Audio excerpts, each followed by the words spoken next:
أعوذ بالله العظيم وبوجهه الكريم وسلطانه القديم من الشيطان الرجيم من نزغه ونفخه ونفثه. بسم الله الرحمن الرحيم، وصلى الله على سيدنا محمد وعلى آله وصحبه وسلم تسليما. الحمد لله ولي المتقين، والصلاة والسلام على أشرف المرسلين، ولا عدوان إلا على الظالمين. الحمد لله وكفى، وسلام على عباده الذين اصطفى.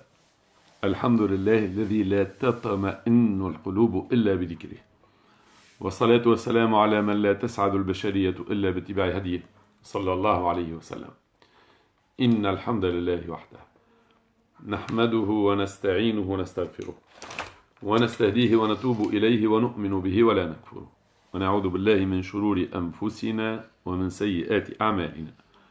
من يهدي الله فهو المهتد، ومن يضلل فلن تجد له وليا مرشدا. ونشهد أن لا إله إلا الله وحده لا شريك له، له الملك وله الحمد، يحيي ويميت وهو على كل شيء قدير. ونشهد أن سيدنا وعظيمنا وحبيبنا محمدا صلى الله عليه وسلم عبد الله ورسوله، بلغ الرسالة وأدى الأمانة ونصح الأمة وكشف الغمة ومحى الظلمة، وجاهد في الله حق جهاده حتى أتاه اليقين. اللهم صل على محمد وعلى آل محمد كما صليت على إبراهيم وعلى آل إبراهيم، وبارك على محمد وعلى آل محمد كما باركت على إبراهيم وعلى آل إبراهيم في العالمين إنك حميد مجيد. أما بعد، فإن أصدق الحديث كلام الله، وأوثق العرى كلمة التقوى، وخير الملل ملة إبراهيم عليه السلام، وخير السنن سنة محمد صلى الله عليه وسلم، وأشرف الحديث ذكر الله، وأحسن القصص هذا القرآن، وخير الأمور عوازمها، وشر الأمور محدثاتها، وكل محدثة بدعة، وكل بدعة ضلالة، وكل ضلالة في النار. اللهم إنا نعوذ بك من شر كل محدثة تكون عاقبتها النار. اللهم إنا نعوذ بك من شر كل محدثة تكون عاقبتها النار. اللهم أعذنا برحمتك من شر كل محدثة تكون عاقبتها النار. رب اشرح لي صدري ويسر لي أمري، واحلل عقدة من لساني يفقه قولي، حتى لا أنطق ولا أعمل إلا بما يرضيك عني. رب اغفر وارحم.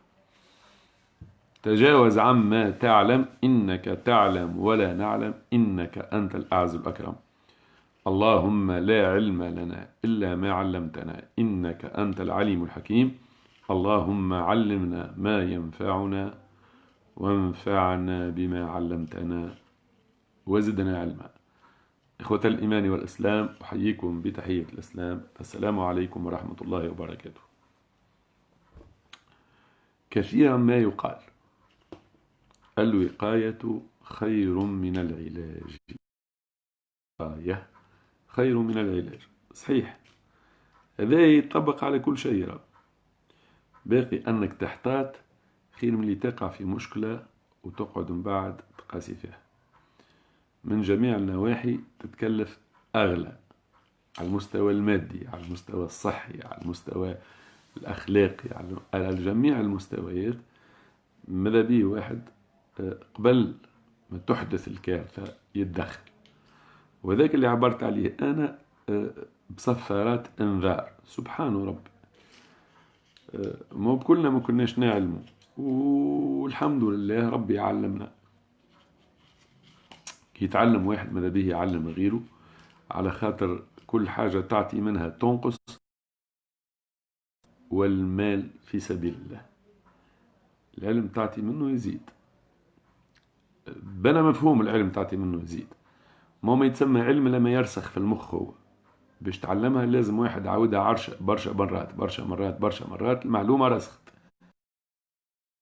3000 مرة.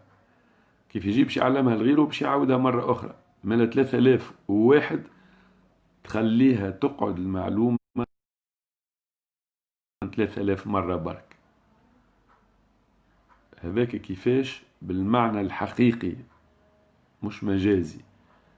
العلم كي تعطي منه يبقى لك، يزيدك، يقعد أكثر. والمال بالطبيعة ربي سبحانه وتعالى أقسم جل وعلا: ما نقص مال من صدقة. ينتهي الكلام، ما عادش فيها نقاش، معناها كلام ربي وزيد عليه قسم. ربي يقسم سبحانه جل في علاه. من ثم اللي سميتهم أنا صفارات انذار. شنو ما صفارات الانذار هذوم؟ يفيقوا واحد، يلمحوا له أنه عنده مشكلة فيها نصيب الشيطان زايد في حياته. بطريقة أخرى ماذا به يمشي يحلل. بمعنى آخر أوضح، كيفاش هذا؟ كيفاش يفهم واحد؟ ربي سخرها سفرات الأنذار هذه باش يعرف كل واحد، معناها خاصة المؤمن المسلم، يعرف نصيب ولا مدى أثر الشيطان في حياته. أي باش ناخذوا برشا هما أمثلة وما نجموش نحصيهم الكل ولا نعدوهم الكل. باش ناخذوا عينات باش واحد يراجع روحه. ريت باش ناخذوهم مع بعضنا من صميم الواقع. ريت وقت اللي طلعونا بطلعة ربي يهديهم ويغفر لهم، نحيو الأبواق من الجوامع. باش نقول لكم حاجة يمكن تضحكوا عليها، لكن تنجموا تثبتوها لو كان عندكم إمكانية. كل واحد كان سبب في تنحيت البوق نتاع الجامع باش ما يسمعش في صلاة الصبح، صلاة الفجر، في الأذان، إلا ومريض يستحق رقية، لأنه الأذان يقلقه. وهذاك مؤشر، هذاك صفارة انذار ربي يجعلها له باش يفيق اللي هو محتمل بنسبة كبيرة ياسر عنده مس شيطاني. لأنه اللي يتقلق من الأذان نفس خبيثة، راهو نفس مأثر فيها الشيطان بدرجة كبيرة ياسر. اللي أثر فيه الأذان، فما ناس يقول لك الأذان ما نحملوش، هو في باله هو يحمل ولا ما يحملش. لا، فطرة الله التي خلق الناس عليه اللي ما فيهاش تبديل، أنه أكل خليقة هذيك تحب الأذان. لو كان ناخذه صغير دون سن الرشد مازال ماهوش مكلف، تلقاه مهما كان صنفه سمعوا الأذان تو يعجبه يرتاح له وماذا به يسمعوا بزايد. هذيك الفطرة الأصلية. ومن بعد وقت اللي ولا مكلف هو بدل، خرج على السكة ولا يتقلق من الأذان. من ثم برشا حاجات يلمحوا، اللي سميتهم أنا صفارات انذار، يلمحوا برا أمشي أعمل تحليل. كيما واحد وقت اللي تولي تجيه مثلا طلب عليه الدوخة، يقول له برا قيس الدم ولا برا قيس السكر، ثبت أحوالك. ينجم حتى من غير حتى مؤشرات، كيف يوصل في عمر متقدم نسبيا، يولي واحد مرة في العام ولا في العامين يعمل تحليل بيلون كامل باش يشوف شنو أحواله، باش يفيق بمشكلة إذا موجودة قبل استفحالها. أي باش ناخذوا عينات باش تفهموا، خاطر كلنا نعيشوهم العينات هذوما ونلقاو الناس يتقلقوا. لكن اللي برا يجيب له السكر والزهر راهي حكاية فارغة. لا، لو كان بالمجد شيطان لا ينفع لا سكر لا زهر. ملا اللي قلقوا الآذان هذه حاجة. ينجم واحد يتقلق مثلا من سماع كلمة جن، يترعب. بسم الله العظيم، بسم الله العظيم، بسم الله العظيم الرحمن الرحيم، ونعاودوا جن الجن جنون. جنون موجودين في الدنيا، نحكي يتحكي عليهم، ما هوش هيك اللي ما يتمسش موضوع، ما يتبربش، ما يتمسش. عندنا سورة كاملة في القرآن، سورة الجن. هاي شنو يسمع الجن يقول ما لا تنحي وردوه 113 سورة كهو، سورة كاملة في القرآن، ايش نعملوا بها؟ نحيوها؟ ما حكيناش على الآيات اللي مذكور فيهم الجن، عفريت من الجن هذوك نقزوهم الآيات. يجي يصلي بينا الإمام في التراويح ينقزهم عليه، خاطر ثم بعض المصلين كي يسمع جن يتقلق، ونقولوا له الخلل فيك انت مش في كلمة جن. ولذا هذيك صفارة انذار، برا امشي ما فيها باس، ثبت حوالك. ولا واحد مع بالموت، لا ما يحبش يحضر الموت، عليه يتقلق، لا برا ثبت امورك. الموت هذه بكل هذيك الحقيقة اللي ما أصحش منها بعد ربي سبحانه. الموت هذيك تجي ما فيهاش انك ميت وانهم ميتون. شو نحكيو على الموت؟ معناها كي نحكي توا على الموت تجينا توا يجي زلزال يهز الكل، نذكروه يحضر الموت هذا؟ لا لا لا لا، مختلفين الآجال إلا إذا ربي حبهم فرد وقت. وما كان لنفس أن تموت إلا بإذن الله كتابا مؤجلا. وقال سيدنا صلى الله عليه وسلم أكثروا من ذكر من الحديث على هادم اللذات، على الموت هذا ما فيها بأس نحكيه على الموت. شو بدل علينا الموضوع؟ بدل علينا شيء يدر على الخواطر؟ لا، إذا يوصل فيها بدل الموضوع وشيء يدر على الخواطر، ما عليك كان تنتبه، راك ممكن يكون عندك مرض مش عضوي، مس مثلا الشيطان، راهو الشيطان ماخذ فيك باي كبير، رد بالك. ولا كل ما يحضر موت يدوخ، وإلا كيف يموت واحد هاي في جنازة هذيك، اللي يدوخ واللي يغم عليه قلبه واللي تشد وجيعة في معدته، هذوما كلهم عليه، هذوما الكل يستحقوا مراجعة، يمشي يثبت أموره.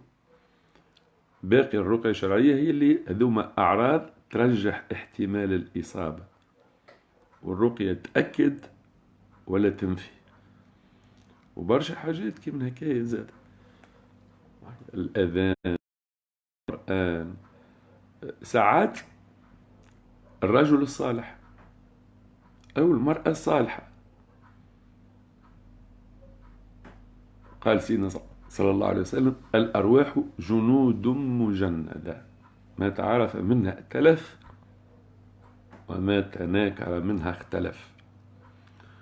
ملكي بتحضر امرأة صالحة خايفة ربي تصلي في محضر نتاع نساء، تلقى واحدة لعبت عليها الدوخة راسها وجعها، هذيك وكأنه شيطانها يقول لها قوم قوم ما يساعدنيش، نتعب أنا كيف تجي هذه نتعب. عندنا مثال كبير في سيدنا عمر بن الخطاب رضي الله عنه، يهرب الشيطان منه، ذاك على وجه الحقيقة. واللي يكون لابسه شيطان، الشيطان اللي لابسه يهرب الفريسة نتاعو يهرب. ما الشخص هذاك ما يحبش القعدة بحده،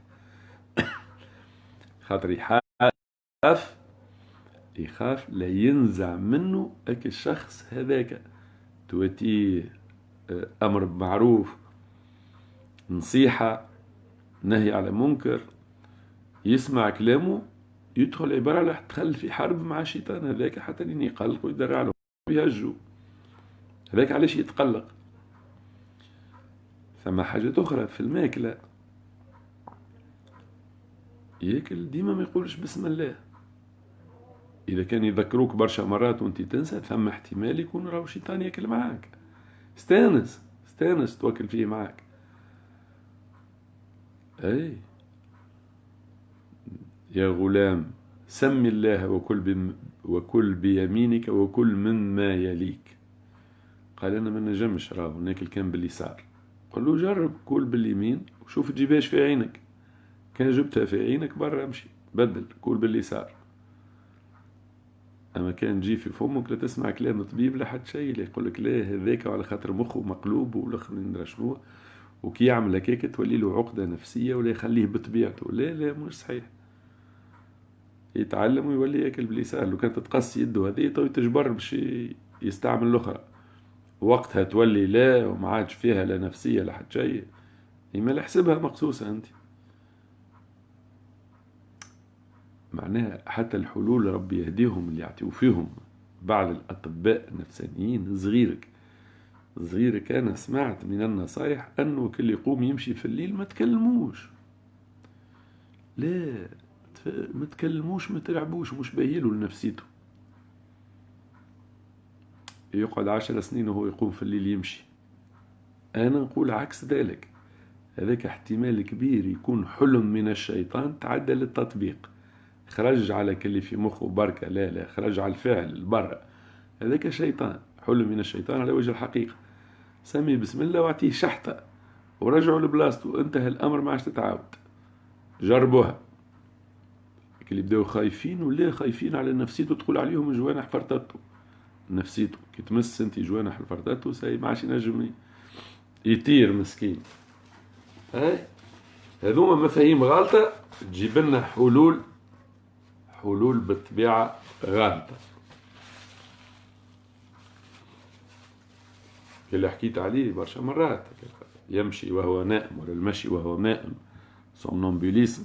هاي شوفوا النصايح اللي يعطيوهم الأطباء، وهاي نصيحة أنا نعطيها لكم. ولد صغير أعطيه شحطة باهية، سمي بسم الله واعطيه شحطة باهية، وإذا لزم كما قال النبي صلى الله عليه وسلم لك اللي قالوا اخرج عدو الله، نحسبوه في حالة صرع، هذاك مثالش نحسبوه مغمى عليه، هاي نعطيه شحطة ونقول له بعد على ولدي عاش تدور به، ينتهي الأمر. وهذه بتطبيق نظرية الميزان تشوفوا قديش كان يقوم من مرة قبل الشحطة هذيك، تلقاه في جمعتين قام 3 مرات، بعد الشحطة هذيك تضرب شهر ونص ما عادش يقوم. حل ولا مش حل؟ هذوما الحلول السنية على أرض الواقع، كيف يفهم واحد حقيقة الأمور، تلقى الثمرة نتاعها، تجني الثمرة نتاعها على أرض الواقع. مش مشى وعمل له سكانير على راسه إيرام وشوفوا حط له ماكينة في الليل خل شوفوه كيفاش هاي، وفي الأخر ومن بعد يقعد يقوم وقت اللي يحب يلعب به الشيطان يلعب به. الدراسة والتدخل الأصح في العمق واللي يجيب الحل هي الرقية الشرعية بأبعادها اللي حكيت عليها في العديد من المرات. منهج علمي، تطبيق المنهج العلمي. ذات حقوق الطفل، قل له يشكي الطفل، يشكي الطفل ولا يشكي اللي تعطيه شحطة، واللي يسمعني قل تعطيه شحطة. لو كان يجي ولده هذاك اللي شادد هو أما عضو ولا رئيس تاع شو اسمها الجمعية ولا اللجنة ولا تاع حقوق الطفل حسيل المؤسسة، كان ولده يعمل هكايته يجي يسأل كيفاش يلقى الحل وماذا به يلقى الحل فيسع، خير من اللي يهزه للطبيب يقعد يقاسي فيه. صارت حاجات كيما هكا الحمد لله عندي مصداقية والناس يتبعوا يعرفوا، وريته معاينات من حاجات كيما هكايا وانتهى أمرها وفاها. أنا ما نستحقش لا تزكية لا حتى شيء، وهذوما مازالوا يسيروا على أرض الواقع، والناس حايرين في ساعات واحد ما ياكلش حاجة معينة، نمشي يسأل عليها الطبيب، طيب يقول لك انت الهرمونات نتاعك وندرى شنو عندك، يجيب لك تفسير حسيل مش صحيح.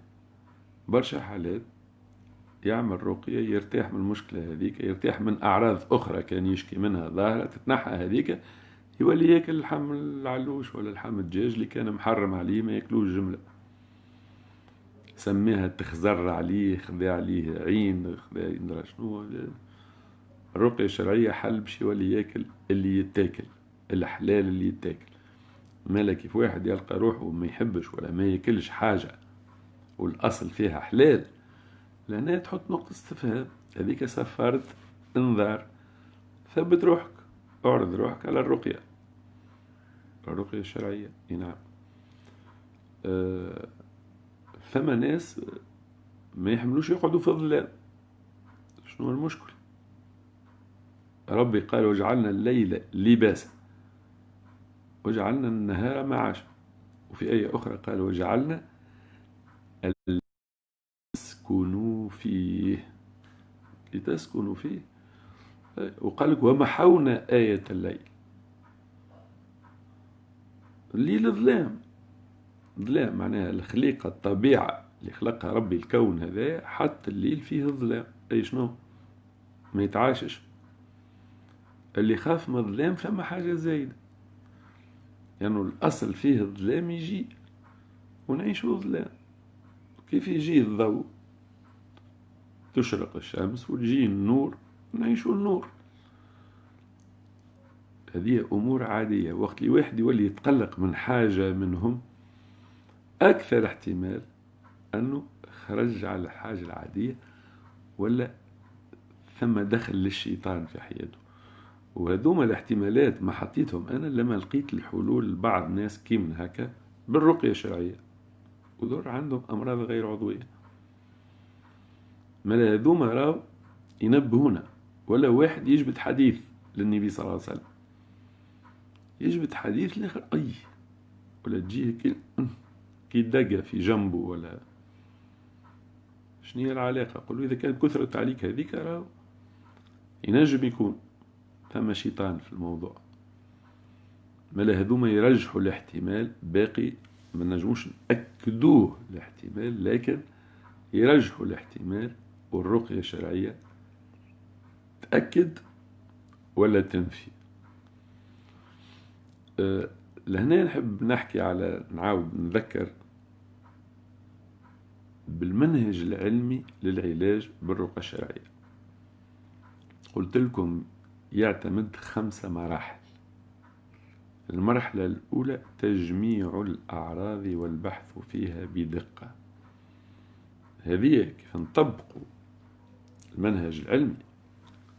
لهنا شنو اللي مع شنو يتعارض، نحسبوا رواحنا حطيناه الموضوع هدايا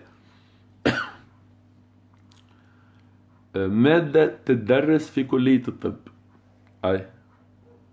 خلنا نتصوروا مع بعضنا بعيد شوية، نقولوا لعل 50 سنة أخرى يوليوش يدرسوها في كلية الطب، بما أنها أعطت الثمرة نتاعها أفضل من التدخلات الطبية في بعض الأحيان.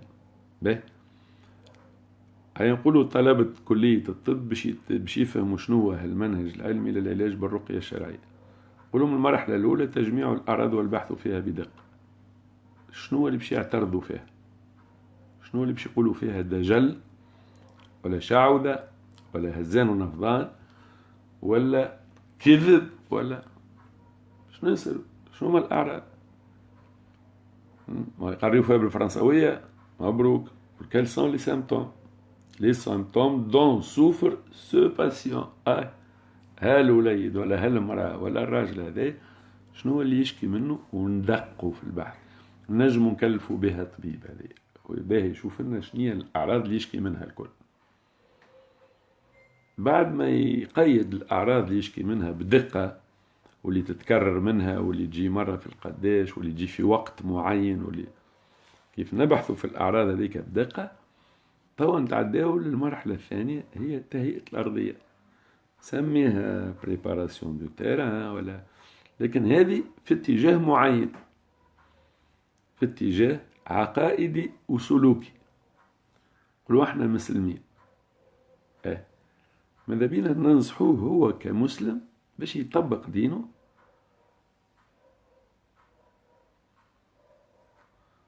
باش كيف يطبق دينه يشعر براحة. مالا كل ما هو مضر ننصحوه باش ما يمشيش فيه. وهذا حتى الأطباء في الأصل ينصحوا به. تماش طبيب ينصحك باش تشرب الخمر.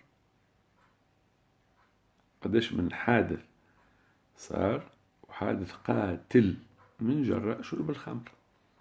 يعني هو اللي يقعد يعالج قداش من سنة، يجي في لحظة ينحي له حياته الكل. علاش؟ خاطر الخمر هذاك. ما نجموش ننصحوا مالا شرب الخمر. كذلك حيث زيادة على أنه الأصل فيها حرام، لكن مضر من ناحية أخرى مضر. كذلك ما نجموش ننصحوه باش يدخن، ننصحوه بالعكس نحي التدخين، ما نصحوبش نحي الزطلة، ما نصحوبش هذوما. هذا هو تهيئة الأرضية. ثم تهيئة الأرضية بالنسبة للذات البشرية في إصلاحها ككل، ثم تهيئة أرضية في التقرب إلى الله باعتبارنا مسلمين.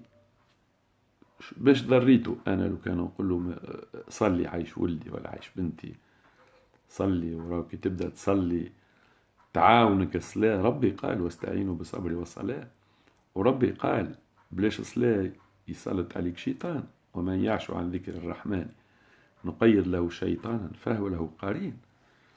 ما لو وقت اللي ما تبعدش على ربي ما عندكش احتمال أنه باش يتسلط عليك شيطان، ولا الاحتمال يكون أقل أقل أقل بياسر. هذا شنو اللي يعارض الطب كطب ككل؟ ما يعارض شيء. معناها زوز مراحل هذوما هاو قراوهم تو قريناهم لطلبة كلية الطب، وما نتصوروش أنهم اعترضوا عليهم. المرحلة الثالثة هي التشخيصية، جلسة تشخيصية. باش نعملوا سيانس دو دياغنوستيك باش نشوفوا فماشي مرض مش عضوي، وهذا زاد كيف كيف ما ينجموش يقولوا عليه لا دجل لحد شيء. والسؤال اللي تطرح الأولاني، عندناش في الطب احنا مرض اسمه حساسية ضد سماع القرآن ولا ضد سماع الحديث ولا ضد الذكر بصفة عامة؟ يقول لك لا ما ثماش. أي إذا ظهر ما له ثم مرض غير عضوي، خاطر المرض العضوي ما يتأثرش بالذكر ولا بالحديث ولا بالقرآن، في ظاهر الأمر ما يتأثرش. كان يعني واحد تجرح جرحة في يده طولها 7 سنتي، ما نجيوش كي نقرأه القرآن تولي له 8 سنتي ونص ولا تولي 3 سنتي غير بعض، لا تكبر لا تصغر. ومن ناحية أخرى ما تكونش في اليد اليمين تنقز اليد اليسار، هذو ما يصيروش. ومال المرض العضوي ما يتأثرش، aucune contre-réaction ولا aucune réaction contre l'écoute du Coran ولا des invocations ولا سمي به. هذوما ما عندهمش ما يعترضوا عليه. هذوما توا الثلثين، ثلاثة مش ثلثين، 3 أخماس يتسمى لي 3/5. لي 3/5 وخيانا الأطباء ولا تلاميذ الطب ما اعترضوش على هذا. مالا كيف قرينا القرآن ولا سمعنا القرآن وظهرت أعراض غير معتادة نفهموا اللي ثم مرض راهو موش عضوي، وهذاك علاجه رقية شرعية مش آليات وبروتوكولات طبية. المرحلة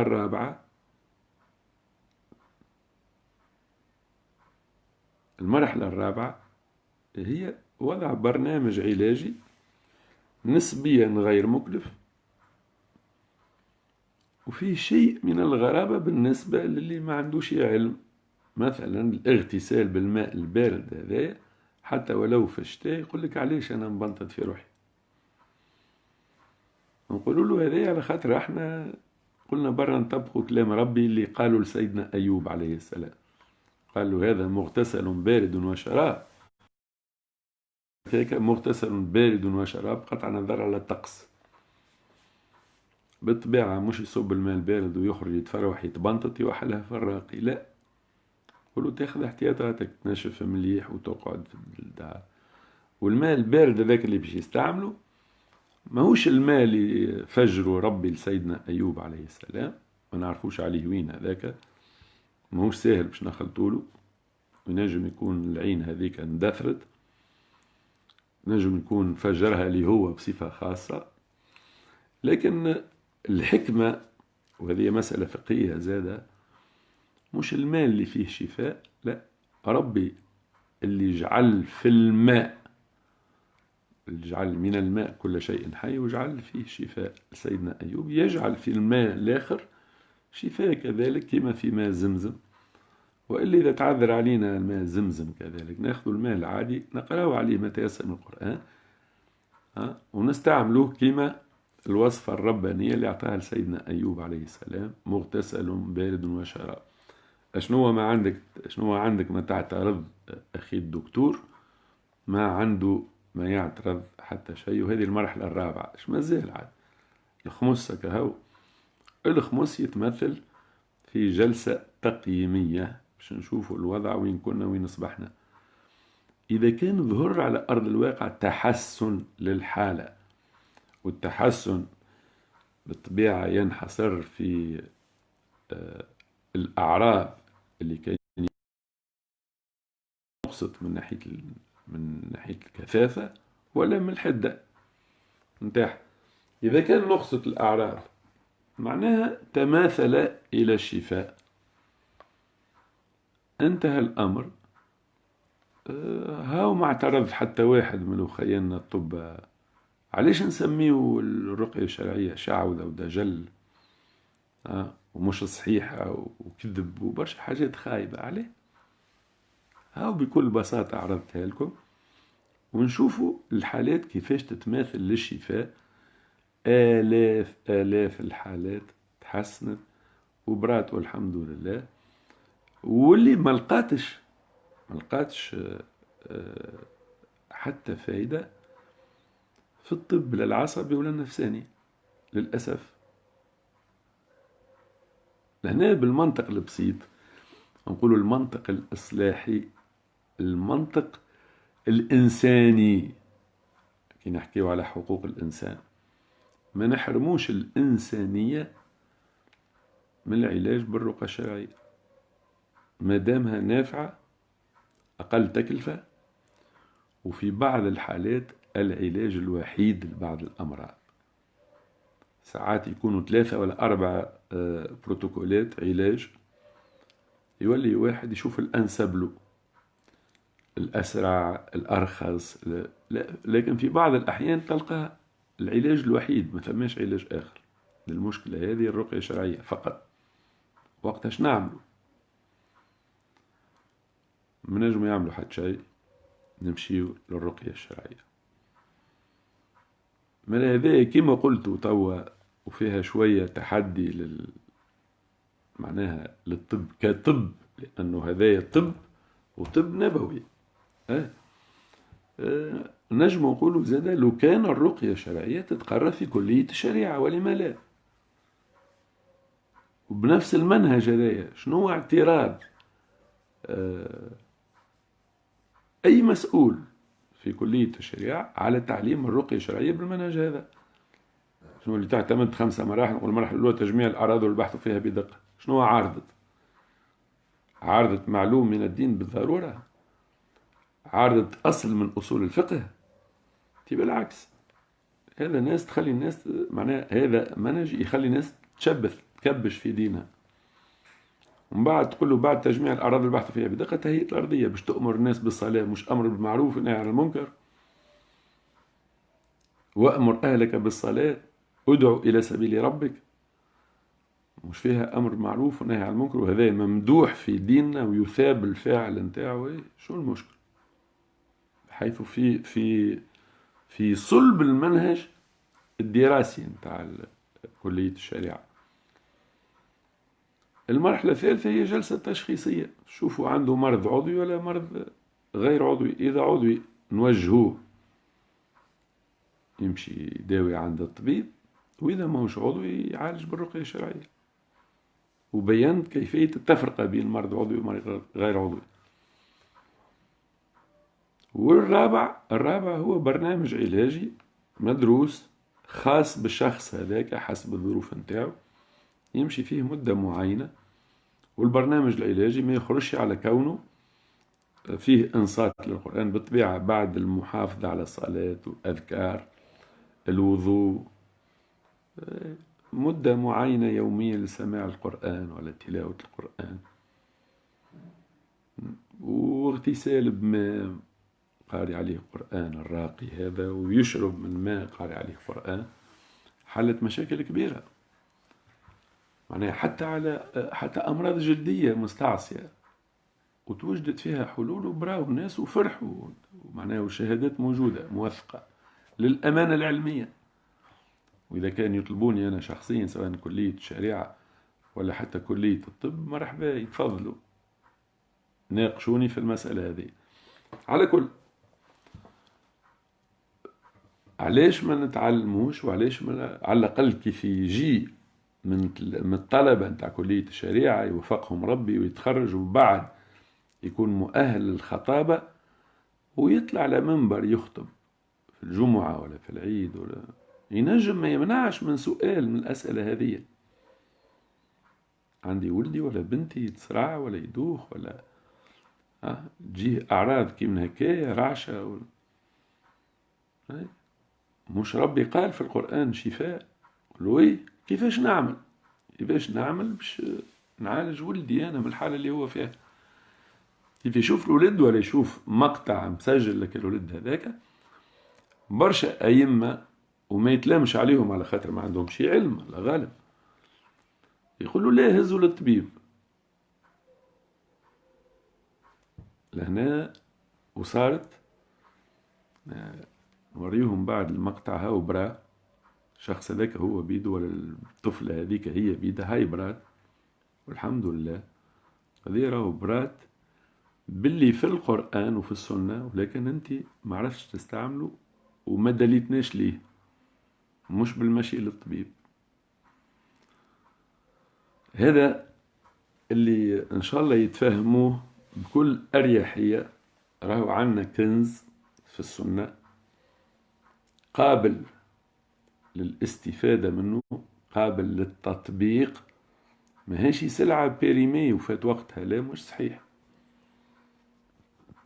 هذه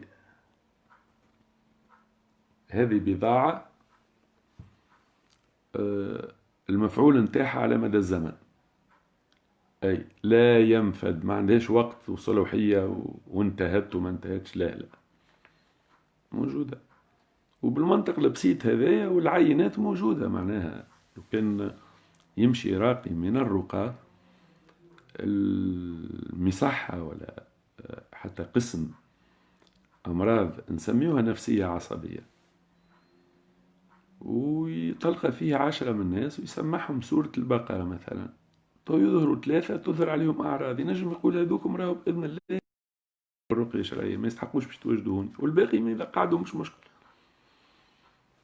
ولاو يتعاونوا على حلول مشاكل الإنسانية ككل من غير إقصاء. لكن للأسف الشديد ثم ناس، مش الكل، في حاجة تجي من السنة ولا من حديث النبي صلى الله عليه وسلم ولا وكأنها ما حقهاش تتحكي. على كل حال هذوما صفارات انذار يفهم بهم واحد الوضع نتاعو، أنا ما يزيدوه كان أريحية على أريحية. وعدكم مش ما نطولش عليكم، هذه الكلمة اللي حبيت أقولها لكم. أقف عند هذا الحد، أقول قولي هذا واستغفر الله العظيم الكريم لي ولكم ولوالدي ولوالديكم من كل ذنب فاستغفروه إنه هو الغفور الرحيم. وما أوتينا من العلم إلا قليلا وفوق كل ذي علم عليم. والله أعلم، ولا حول ولا قوة إلا بالله العلي العظيم. أستودعكم الله الذي لا تضيع ودائعه. السلام عليكم ورحمة الله وبركاته.